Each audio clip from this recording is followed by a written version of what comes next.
വലിയാന്ന് വിചാരിച്ചിട്ടാ. അതാണ് ഞാൻ കഴിഞ്ഞ ക്ലാസ്സിൽ പറഞ്ഞത്.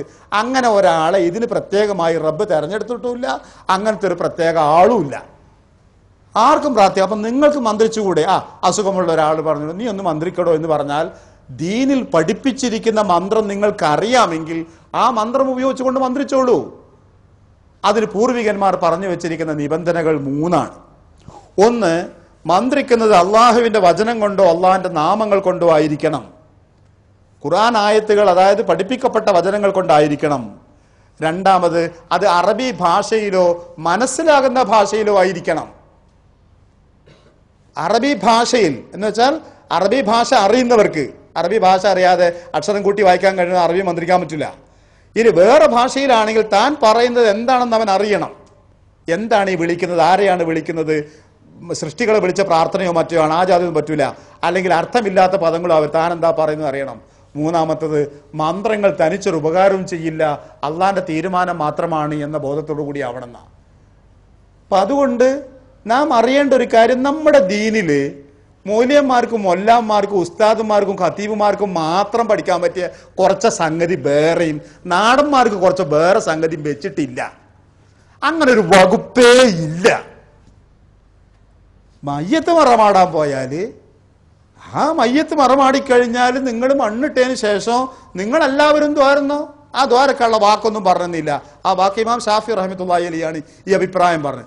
അസ്ൽ ഹദീസോട് സ്ഥിരപ്പെട്ടതാ അല്ലാഹുമ്മ സബ്ബിത്ഹു ഇൻദ സുആൽ എന്ന ആശയം. ഈ പദങ്ങൾ പറയാ. അത് കഴിഞ്ഞതിന് ശേഷം മൊല്ലാക്ക രണ്ടടി മുന്നിൽ നിന്നിട്ട് ആരും കേൾക്കാതൊരു സ്പെഷ്യൽ ദ്വാ എന്താ? അങ്ങനെ ഒരു ദ്വാ അല്ല. ആ ദ്വാ ഉണ്ടെങ്കിൽ അത് നാട്ടുകാർക്ക് പഠിപ്പിച്ചു കൊടുക്കേണ്ട ദ്വയാണ്. ഞാൻ സാധാരണ നിസ്കരിച്ചതിന് ശേഷം ഞാൻ ചൊല്ലേണ്ട ദിക്റുകളും പിന്നെ ദ്വാകളും ഉണ്ട് അല്ലേ? ആ ദ്വാകളാണ് ഞാൻ ഇമാമത്തിക്കുമ്പോഴും ചെയ്യേണ്ടത്. ഞാൻ ഒറ്റക്ക് നിസ്കരിക്കുമ്പം കുറച്ചെണ്ണം, ഞാൻ ഇമാമം നിൽക്കുമ്പം കുറച്ചെണ്ണം കൂടിയിട്ടും അത് നിങ്ങൾക്കാർക്കും അറിയില്ല, ഇമാമായ എനിക്കേ അറിയുള്ളൂ. അങ്ങനെ ഒരു വകുപ്പില്ല. യാത്ര പുറപ്പെടാൻ നേരത്ത് പ്രാർത്ഥിച്ചോളൂ, പ്രത്യേകിച്ച് ദിക്റുകളോ അവ പറയപ്പെട്ടവ അതിൻ്റെ ആ ഭാഗത്ത്. നാട്ടുകാർക്കാർക്കും അറിയാതെ ഇത് പ്രത്യേകം ചില ആൾക്കാർക്ക് മാത്രം അങ്ങനല്ല. ഇന്ന് നമ്മളെ നാട്ടിൽ ഭരിക്കുന്നത് ഇതാണ് ഭരിക്കുന്നത് മുഴുവൻ. നാട്ടുകാർക്കോ സാധാരണക്കാർക്കോ വായിച്ചറിയാനോ ചൊല്ലിപ്പഠിക്കാനോ കഴിയാത്ത എന്തോ കുറെ ദിക്റുകളുടെ കൂട്ടവും പ്രാർത്ഥനകളുടെ കൂട്ടവും മന്ത്രങ്ങളുടെ ശേഖരവും പടച്ച റബ്ബ് ഈ മൗലവിമാരായോ മുസ്ലിംമാരായോ മൊല്ലാക്കന്മാരായോ ജീവിക്കുന്നവർക്ക് വേണ്ടി പ്രത്യേകം നൽകിയിട്ടുണ്ടെന്നും അവർ അതുപയോഗിച്ച് ജീവിക്കണമെന്നോ അവരെ അതിന് സമീപിക്കണമെന്നോ എന്ന ധാരണ അങ്ങ് പൊളിക്കുക. അങ്ങനൊരു സംഭവമല്ല, അങ്ങനൊരു സംഗതിയില്ല. നിങ്ങളെ കുട്ടിക്ക് വേണ്ടി നിങ്ങൾ ദ്വാരുന്നോ? പനിക്കുന്ന കുട്ടിയുടെ അടുത്ത് എത്തുന്നത് നിങ്ങൾ തോതി ദ്വാരുന്നോളൂ. ഭാര്യയ്ക്ക് വേണ്ടി ദ്വാരുന്നോളൂ. അവൾ നിങ്ങൾക്ക് വേണ്ടി ദ്വാരക്കട്ടെ. എടി തലവേദനയാന്ന്, നീ ഒന്ന് മന്ത്രിച്ച, അപ്പൊ അവള് മന്ത്രിച്ചു. കുട്ടികൾക്ക് വേണ്ടി അങ്ങനെ അത്രയേ ഉള്ളൂ. എവിടുക്കാ യാത്ര? മന്ത്രിക്കാൻ പോവുക. എവിടുക്കാ? അങ്ങ് ദൂരേക്ക്.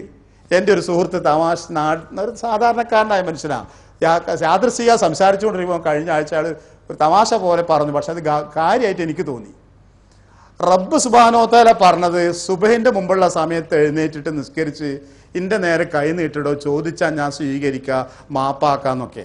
അത് പറഞ്ഞ ആൾക്കാർക്ക് നേരമില്ല, സാധിക്കൂല, സുബഹിന്റെ മുമ്പ് ഉണരൂല്ല. എന്നാൽ എവിടെങ്ങാണ്ടോ കിടക്കണ ഒരുത്തനത്ത് മന്ത്രിക്കാൻ പോകാനോ സുബഹിന്റെ 2 മണിക്കൂർ മുമ്പ് ഉണർന്ന് എഴുന്നേറ്റ് കുപ്പായം തുണി തിരിച്ചിട്ട് പോകാനോട്ട് മടിയൂല്ല.